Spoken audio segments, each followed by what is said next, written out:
Hey everybody, Troy from the Do-It-Yourself World and the Off-Grid Project. Little aquaponics update. I just put some mosquito larvae in there, and there's a feeding frenzy right now. They are loving it. I don't know if you can see. Absolute feeding frenzy.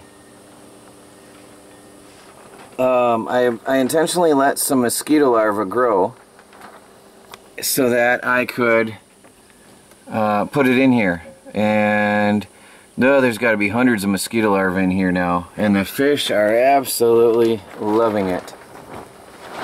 They are having a blast. So I got that there, and then up here,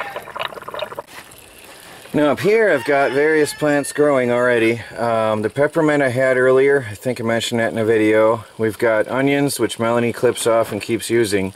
They keep growing and growing and growing.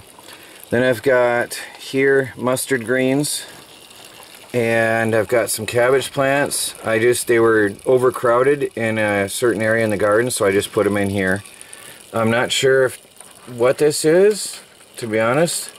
And then over here some kale, a couple pieces of kale, and then some oddball things. These were overcrowded things in the garden. They're a little bit small yet, so I'm not quite sure what they are yet. But they're looking good. There's a few cabbage plants actually in here, which I'll probably transplant out later once they get too big. Or maybe not, we'll see how it goes. And here is some, I keep wanting to say cornflower, chicory plants that I sprouted from seeds and threw in here, and there's a bunch of them throughout. They were so tiny it was no way I was going to pick them out one at a time, so I just distributed them in here and threw some up in this area because it was really hot when I put them out. But they're growing right there by the water inlet, so that's cool. We'll see how the others go. This has been cycling through for I think 2 weeks now, and really going well. Very, very well. The fish are very happy with their fresh food, and there's an endless supply of fresh meat for the fish all summer long. All you have to do is put out a little bit of water and let it grow mosquitoes. Free natural meat for the fish. I got a little chunk of, boy, it's all white on white over here. I don't think you can see it.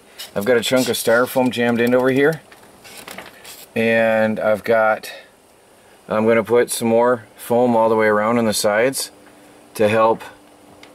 Sorry, the fish is like starting to float sideways on me. I think he overate.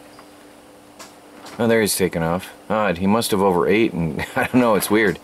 He gorged himself and he was starting to get lazy. Made me stutter. Anyway, I'm going to put styrofoam on the back sides, and on the, I might even try to lift this up and get some underneath.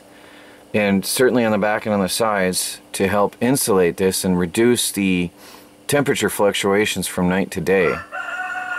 So, boy, those fish are still going wild. I think I have to be careful and not give them too many mosquitoes at one time. I think they might overeat and hurt themselves. But I have been feeding them tropical fish food for now that I happen to get with the aquarium. The aquarium was $5. And I'm going to eventually replace that with organic fish food so that we have only all natural organic things going through our system.